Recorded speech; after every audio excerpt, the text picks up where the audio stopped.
How's it going there, true believers? It is I, Shane, and I'm here to give you my long-awaited review for Ironheart. I'm going to do it episode by episode, so this is going to be episode 1, entitled Take Me Home. So, before I go any further, please hit the like button, subscribe, hit the notification bell to be notified of more reviews like this one, and if you want to help me out, my Patreon's in the description below.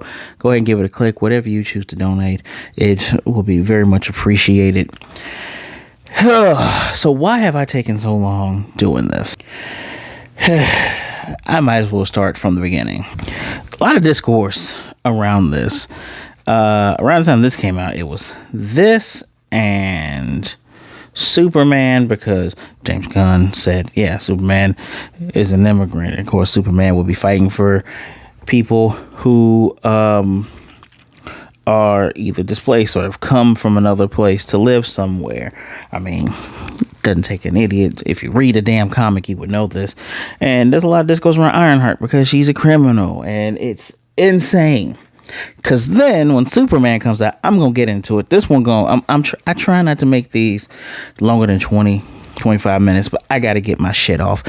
One of the things that's annoying is that I've seen people go, well, how come no one's mad about Mr. Terrific? Because of the fallacies and the falsehoods of replacement theories, which has gone around in so many of these. Try not to use a lot of 4-letter words, but a lot of these people who are afraid of folks saying that you're not qualified and you're taking this job. So a lot of that goes into race swapping and gender swapping of characters. So for a person who has never read a damn comic book in the last 10 years, because I'm pretty sure Ironheart was actually, you know what? We're going to do this live because didn't even expect to do this. Ironheart Marvel comic debut. Because I like to have my facts straight, right? Riri Williams first. I'm glad I knew it was 10 years. 2016. Invincible Iron Man, Volume 2, number 7. If you read a comic book in the last 10 years, you would have seen this character. You would have known this character. You would know this character is not a damn replacement. So, why wasn't anybody mad at Mr. Terrific? Because Mr. Terrific isn't seen as a replacement. You have people talking shit about Miles Morales, even though Miles Morales in the Ultimate Universe takes the mantle of Spider-Man because, well, Peter Parker got killed. And now, because of how successful Miles Morales is, he's joining the main comics line. What's another character? There's so many other characters. Like when Laura Kinney becomes Wolverine, because at the time Logan was dead. So, but we're strictly talking race swaps, right? And she is specifically not a replacement character. As a matter of fact, in this first episode, she straight up goes like, hey, I can't make a suit like Tony Stark did because I don't have the millions and the billions of dollars. She's not a billionaire. And it's insane that folks are mad about someone who is a thief or a criminal when we went through 2 Ant-Man movies where he's literally a criminal. Literally stealing. They're called heist movies. As a matter of fact, if you go back, you remember Civil War? He's technically, by U.S. law, a criminal. God, I swear, these people that say this stupid shit are probably folks that don't realize that the Empire are the bad guys. Or did you miss the point of Star Wars 2? So, yeah, of course, I had to get some things off my chest because it's dumb. It just kind of bogged me down, weighed me down. On top of that, it's when episodes come out weekly, especially for live action stuff, it's a lot easier for me to do than when things are just spammed out. Hell, if you are not new here and you watch my Shaman King reviews, which I need to get back on those and finish those. I also want to do Flowers. I know Yo Asakura will appreciate that. With those, I lump them 4 episodes at a time. So I really don't like binging stuff. And if I do binge stuff, it's stuff that I'm watching just for recreation or to just unwind, just so I don't have to write stuff down. That's why one of my favorite reviews I've done this year is the Ninja Turtle one. because I've seen that movie 1,000 times, and I got to talk on a movie again that has gotten the limelight once more. So yeah, let's get into this review, because there's quite a few characters and quite a few changes, and I'm pretty sure that adds to why people are so mad. Also, I don't know if I'm starting to experience MCU fatigue. It feels like it's only for like shows. You know, with my process, sitting down, watching, taking notes, kind of cross-referencing things. Maybe my process needs to change. This is just kind of me talking out to you guys, but I don't know. I'm slowly etching towards how I feel about watching Star Wars stuff, and I don't want to feel that way. At least the movies. I still look forward to all the movies, though. So, where is Riri Williams now? Last time we saw her, she was in Wakanda Forever. And that's why I'm wearing the shirt. She was in Wakanda Forever, helping out the Wakandas fight the Atlanteans. And you would think her life is a little bit better. You know, she's having MIT problems. I'm assuming that is like a year or 2 years after that. Never really blatantly explained. But she's having issues, and we have the dean, I believe, is the black woman. I can't remember her name, but we have the dean, and they also have you have Jim Rash, which I'm like, I know he's not the dean, even though I want to call him the dean. And they're talking to her, and they're like, yeah, no, we gotta kick you out. And I like that it is a talk between this young black woman and, I don't want to call her older black woman, but more seasoned black woman, who was saying, hey, don't give me that shit. You know, I've helped make it so that you can move through some of the problems that you've had, you know, to stop you from being expelled before. And so she's going back to Chicago. And one of the things that I liked, that she took her suit, but she had to code switch because for whatever reason, the MIT AI couldn't understand the way she said Chicago until she said, I would like to go to Chicago, which very funny. If you know, you know, and if you don't know, ask somebody or look it up. But yeah, so let's talk about these bad guys, because outside of Parker Robbins and Cousin John, which I hope I don't lose my notes here, but Cousin John and Parker Robbins, whew, these characters have just been... We're going to start with Slug, right? Slug, this character, is from Madripoor. Now, it's from Madripoor. I guess because it's a non-binary character, played by a non-binary drag queen, they were like messing with the dark web in Madripoor, which I think all of their backstories are explained in the second episode. I watched all of these, regardless of me doing episode by episode. I've watched all of these, but we're going to still talk about these differences. And if I remember it better when I get to episode 2, then I'll talk about it more. But Slug, then in the comics, it's this giant, morbidly obese white guy who sits on a rocket chair type of thing. He kills people by smothering them in his fat rolls. He has mechanically been a part of the Hood's gang here. Non-binary drag queen. Gonna go back over here. Clown, young black girl that does pyrotechnics. There's been 3 characters in Marvel Comics that's Clown. There's actually Kazi from Hawkeye. He was called Clown. You know, that's Kazi from the Hawkeye book turned into the show. But there's also this guy that's the Clown, and that guy that's the Clown, and that guy that's the Clown. So yeah, you took the code name of several B tier characters, put them in there. I'm purposely going over these different characters before we get to Parker and John, the ones that are kind of the more important ones. And then you have, I think I forgot to put them down here, the blood twins. We'll just look them up live, won't we? You got the blood brothers, which are now called the blood siblings because they are two girls.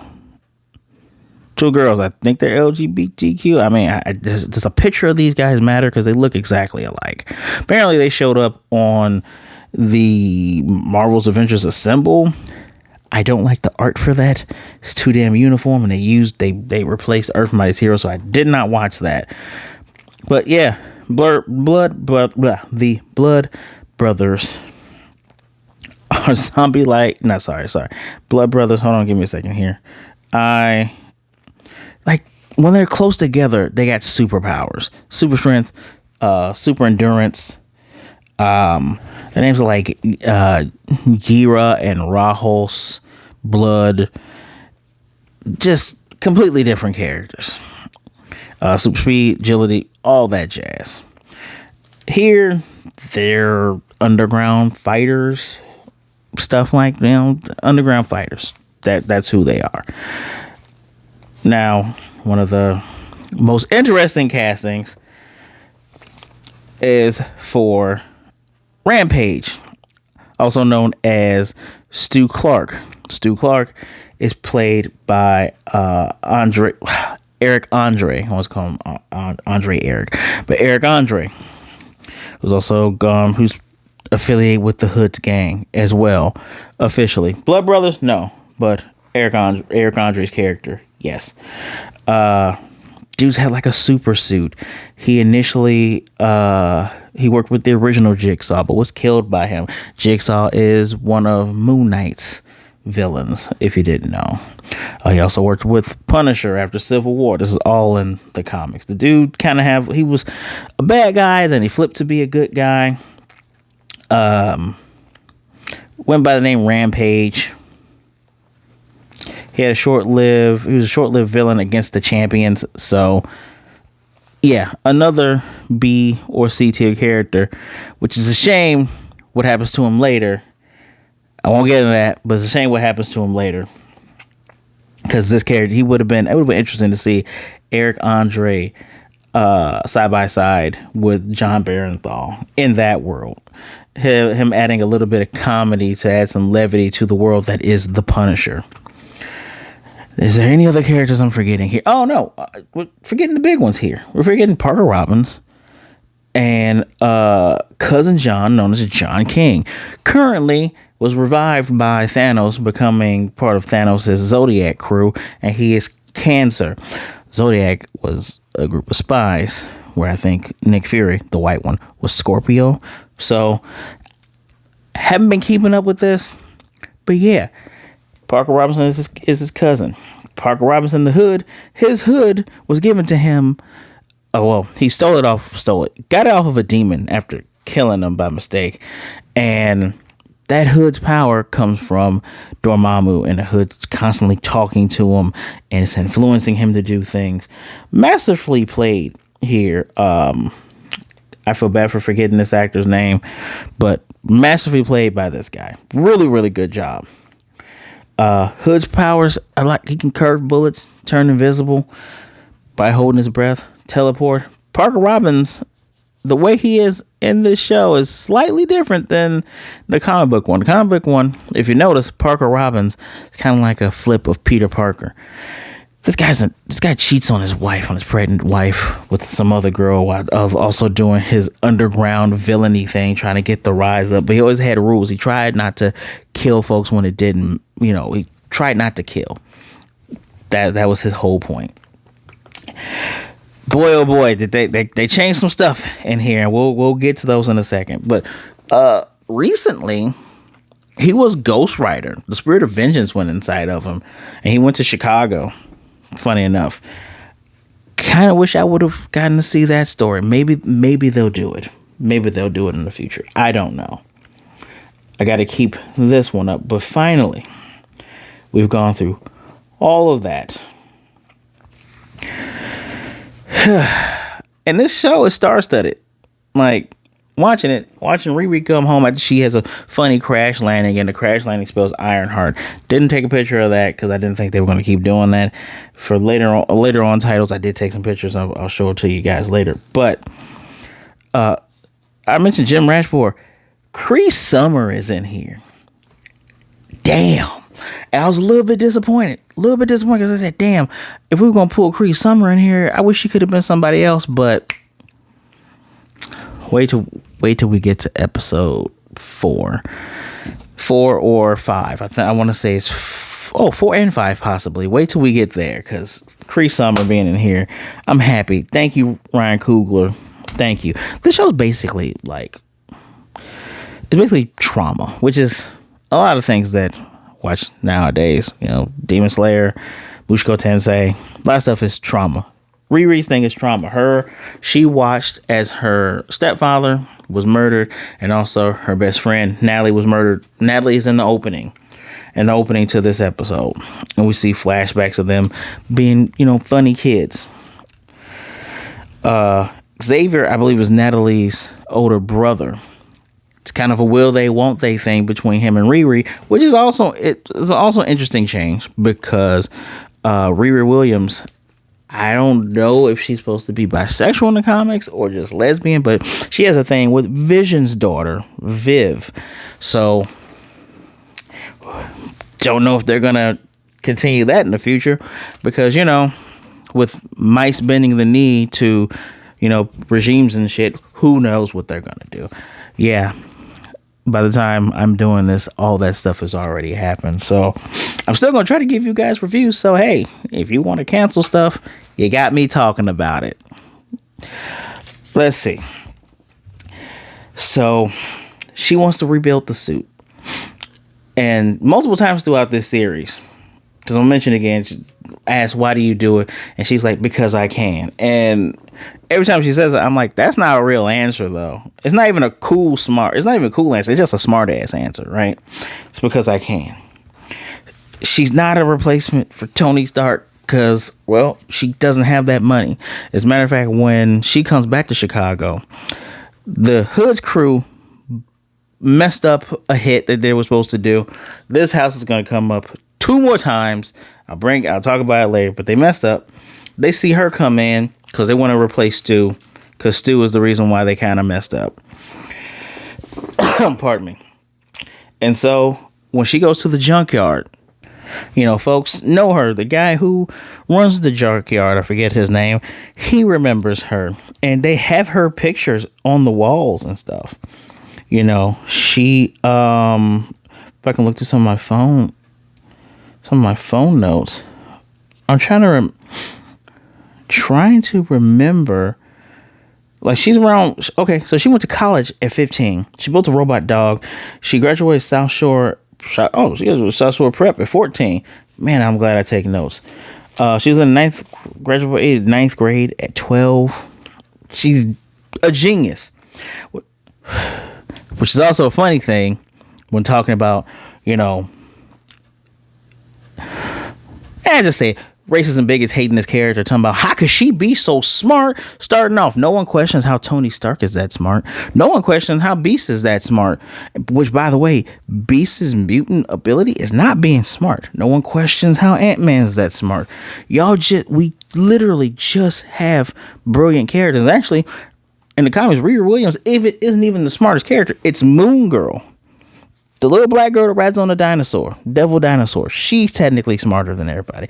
Reed Richards is super brilliant. Although him being able to stretch, he's able to expand his mind slowly so that, the folds can get more information and stuff like that. That's a whole nother topic.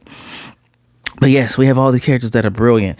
And it's hard to believe that this, as a matter of fact, when I was ready to do this and life was lifing, there's a young girl from Chicago, young black girl from Chicago, graduated Arizona State University at age 17 last year.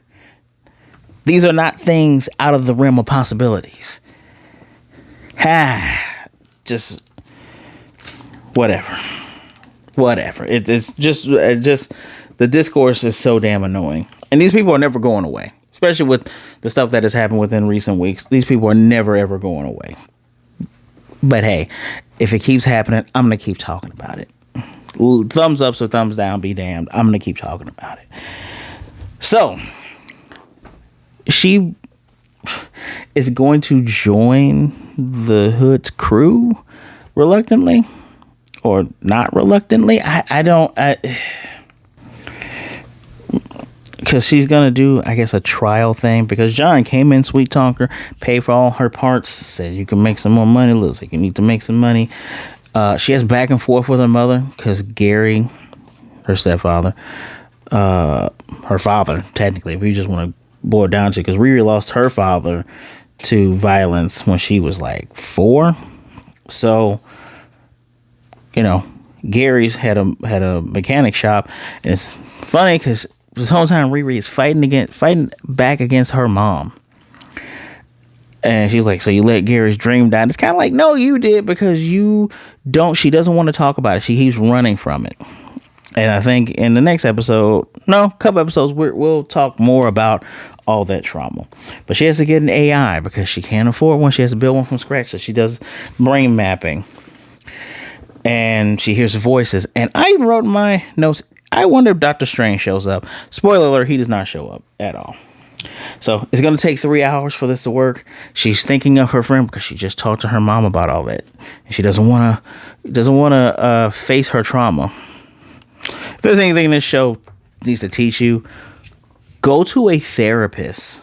Talk to someone. Do not run from your grief. Please don't.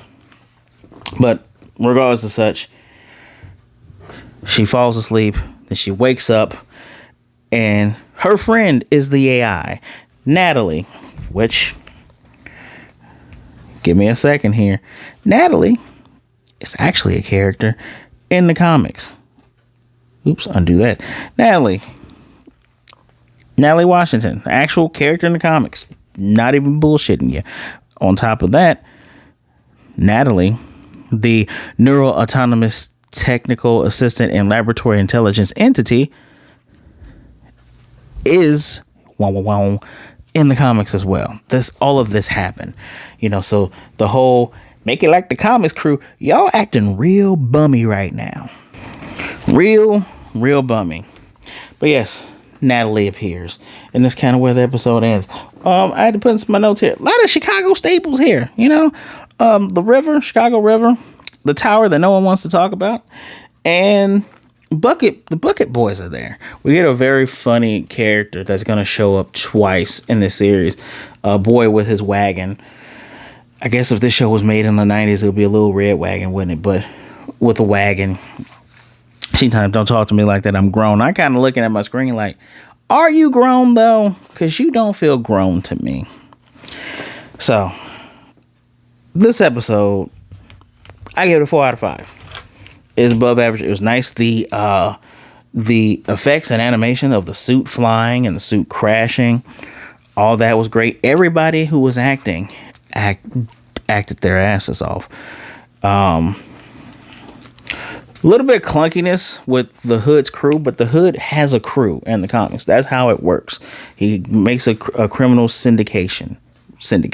So, yeah.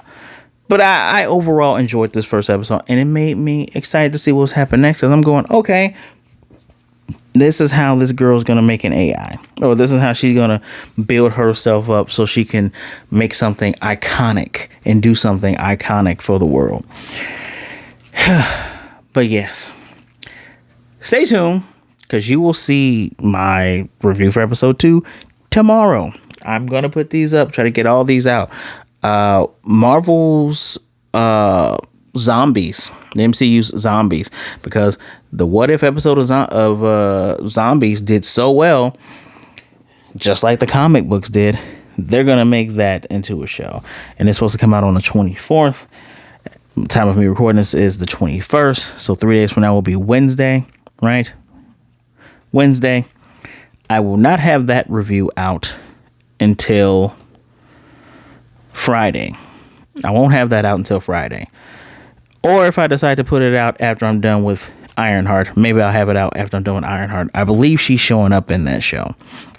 And this weekend, they're re-showing Spider-Man 2, but it's technically Spider-Man 2.1 because they have extra scenes from the DVD. I'm probably going to go watch that movie because Spider-Man 2 is still easily top 3 best Spider-Man films. Easily top 3. You know what? Easily top 5, because I won't lie. Those 2 Spider-Verse movies and then the last Tom Holland movie. Yeah, those 2, last Tom Holland Spider-Man movie, Spider-Man 2. I gotta put Amazing Spider-Man in there. So the reason why I put that third Spider-Man movie there is because of Andrew Garfield. Man, that's wasted potential. But we're talking about Ironheart. 4 out of 5. Leave a comment below. Let me know what you think. Legitimately, let me know what you think. Sorry, not sorry for going off too much. I'm going to say what I got to say. And I'm going to be honest about it. So, sorry, not sorry. Let's keep this going. I still have some other things to say about this show. Because, boy, it's the ending. When you get to the ending, you'll also know why I took a while to talk about this. So, until next time, guys, please like, comment, subscribe, share this video, hit the notification bell, hit that Patreon link, donate whatever you can, whatever you see fit. I appreciate it. I do have tiers in there, so the ones who have donated before didn't choose to do anything with the tiers, and I just appreciate you donating. Period. Right? Please be good, be blessed. Drink some water. Wash your hands. Be good to yourself. Be good to others. Sincerely, be good to others. Either way it goes, please don't be a jerk. It's too many out there. Please don't be an idiot too. Don't be an idiot. Don't be an idiot, please. Hey, you want to get a hold of me? My social media is in the description below. All right. Remember, there are people out there that care about you and would rather talk to you today than to miss you and mourn you tomorrow. I can promise you that. So if you want to message me, just say hello, be mellow. We'll be good to go. All right, yo. So I'll see you on the next one. Excelsior.